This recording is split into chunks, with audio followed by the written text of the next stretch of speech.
নমস্কার বন্ধুরা, শ্রীয়ের রান্নাঘরে সকলকে স্বাগত জানাই। আজকে আমি বানিয়ে নেব লস্যি আর আম লস্যি।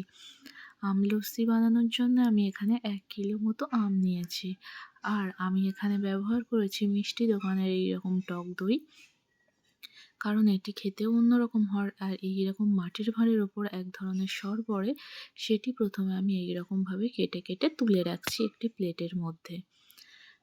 এখানে আমি 2 রকম লস্যি বানানোর জন্য 1 কিলো দই নিয়েছি, 2টি 500 করে ভাঁড় নিয়েছি আলাদা আলাদা করে। প্রথমে ওপরের সরটি যখন তুলে রাখা হয়ে যাবে, তারপর স্টিলের এইরকম হাঁড়ি নিয়ে নিয়েছি, সেই হাঁড়ির মধ্যে দইটি প্রথমে নিয়ে নেব।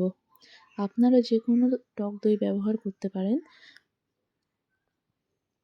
তারপর সব দইটি ঢেলে নেব, নিয়ে এই রকমভাবে হাতের সাহায্যে ঘুরিয়ে ঘুরিয়ে লস্যিটি বানাবো।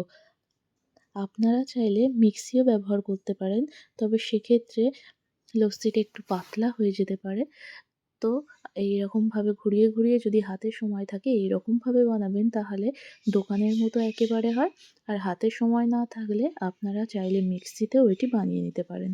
এইরকম ধরে প্রায় 10 থেকে 15 মিনিট আমি হাতের সাহায্যে এইরকমভাবে ঘুরিয়ে ঘুরিয়ে লস্যিটি বানাবো। 10 মিনিট পরে একবার দেখে নেব যে এই দইয়ের মধ্যে ছোট ছোট গুঁড়ি গুঁড়ি বাবল আছে কিনা। যদি না থাকে, একেবারে ক্রিমি হয়ে যায়, তাহলে বুঝবেন যে টক দইটি একেবারে রেডি হয়ে গেছে। তো এখানে ছোট ছোট একটু বাবল ছিল, তার জন্য আমি আরও 5 মিনিট এভাবে হাতের সাহায্যে ঘুরিয়ে নিয়েছি। আর তারপরে এখানে কিছু আইস দিয়ে দিচ্ছি। আর আমি এখানে জলের ব্যবহার করব না, কারণ বেশি জল পড়ে গেলে লস্যিটা পাতলা হয়ে যাবে, তখন লস্যি লাগবে না, ভালো লাগবে না খেতে। তাই আমি একটু গাঢ় করেই লস্যিটি বানাবো। তারপর আমি এখানে 500 গ্রাম টক দইয়ের জন্য 6 চামচ চিনি দিচ্ছি। মিষ্টিটা আপনারা আপনাদের পছন্দ মতো ব্যবহার করবেন। তারপর চিনিটি দেওয়ার পর আবার ওইভাবে হাতের সাহায্যে ঘোরাতে থাকবো। তারপর দিয়ে দেব বিট লবণ। এখানে আমি 1 চামচ পরিমাণ বিট লবণ দিচ্ছি, আর খুব সামান্য পরিমাণে দিচ্ছি সাদা লবণ। দিয়ে আবারও ওইভাবে ঘোরাতে থাকবো।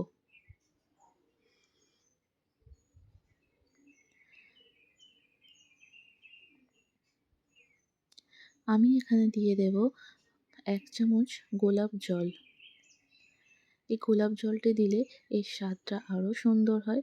তো আমি এখানে 1 চামচ গোলাপ জল দিয়ে দিচ্ছি। যদি আপনার কাছে থাকে তাহলে দেবেন, না হলে এটি বাদ দিলেও হবে। তারপর এভাবে আবারও 2-5 মিনিট এভাবে ঘুরিয়ে নেব। দেখুন বরফগুলি গলে গেছে, আর লস্যিটাও তৈরি হয়ে গেছে। এবার উপর থেকে গোলমরিচ গুঁড়ো দিয়ে দেব। আপনারা চাইলে এখানে জিরে গুঁড়োও দিতে পারেন, কিংবা গোলমরিচ গুঁড়ো দিতে পারেন। আপনাদের পছন্দ মতো যে কোনো একটি দিলেই হলো। তৈরি হয়ে গেছে আমার দই লস্যি। এবার আমি এই রকম মাটির গ্লাস নিয়ে নিয়েছি, সেই মাটির গ্লাসের মধ্যে লস্যিগুলি একে একে ঢেলে নেব। আর উপরে যে সরটি কেটে রেখেছিলাম প্লেটের মধ্যে, সেগুলি উপর থেকে দিয়ে দেব। আর এইভাবেই সার্ভ করব এই গরমের সময় দই লস্যি।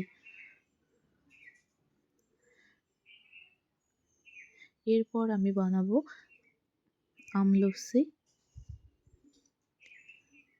দেখুন কতটি গাঢ় হয়েছে, আর দেখতেও ভীষণ সুন্দর লাগছে। তৈরি হয়ে গেল দই লস্যি। এরপর আমি বানাবো আম লস্যি। আম লস্যি বানানোর জন্য এখানে আমি 1 কিলোগ্রাম আম নিয়েছি, পাকা আম। আমগুলি ভালো করে প্রথমে ধুয়ে নিয়েছি। একই রকমভাবে সবগুলি আমের শাঁসই এইভাবে বের করে নেব। আমের শাঁসগুলি যখন বের করা হয়ে যাবে, তখন আমি এগুলি মিক্সিতে পেস্ট করে নেব। আর তারপর একটি হাঁড়ির মধ্যে এখানে দিয়ে দেব অল্প পরিমাণে টক দই। এখানে আমি 400 গ্রাম টক দই নিয়ে নিচ্ছি। টক দইটি একেবারে মিহি করে এভাবে হাতের সাহায্যে ঘুরিয়ে ঘুরিয়ে মিহি বানিয়ে নেব। যদিও এখানে দুধ আর আম দিয়েই আম লস্যি বানানো হয়, কিন্তু আমাদের এখানকার দোকানগুলিতে অল্প পরিমাণে টক দই ব্যবহার করে। সেই জন্যই আমি এখানে 400 গ্রাম মতো টক দই ব্যবহার করেছি। আর তারপর যে আমের পেস্টটি বানিয়ে রেখেছিলাম সেই পেস্টটি এই দইয়ের মধ্যে দিয়ে দেব। আর তারপর আমি এখানে দিয়ে দিচ্ছি দুধ, যেই দুধটি আগে থেকেই জাল দিয়ে রেখেছিলাম। এখানে আমি 250 গ্রাম দুধ ব্যবহার করছি। দুধ, আম আর দইটি একসাথে এভাবে হাতের সাহায্যে ঘুরিয়ে ঘুরিয়ে একেবারে উম মিহি করে নেব। দেখুন এইরকম একটা ক্রিমনেস চলে এসছে আর কালারটিও এসছে ভীষণই সুন্দর। তারপর উপর থেকে আইস কিউব দিয়ে দেব। আইস কিউবগুলো দেওয়ার পর আমি এখানে চিনি দিয়ে দিচ্ছি। এখানে আমি 4 চামচ মতো চিনি দিয়েছি। যেহেতু আমগুলি পাকা আম, সেই জন্য চিনির পরিমাণটা একটু কম দিয়েছি। আপনারা আপনাদের যেমন মিষ্টি খান সেই পরিমাণে চিনি ব্যবহার করবেন। তারপর এখানে দিয়ে দিয়েছি বিট লবণ আর খুব সামান্য পরিমাণে সাদা লবণ। দেখুন কতটা সুন্দর হয়েছে, একদম তৈরি হয়ে গেছে আম লস্যি। এবার একটি মাটির পাত্রের মধ্যে ঢেলে নেব আর উপর থেকে আমন্ড আর পেস্তা দিয়ে দেব আর ছোট ছোট করে কুচিয়ে রাখা পাকা আম দিয়ে দেব। তৈরি হয়ে গেছে আম লস্যি। এটি খেতে ভীষণ সুন্দর হয়। আপনারা অবশ্যই এইভাবে 2 রকমের লস্যি বাড়িতে বানিয়ে খান আর কমেন্ট করে জানান কেমন হচ্ছে।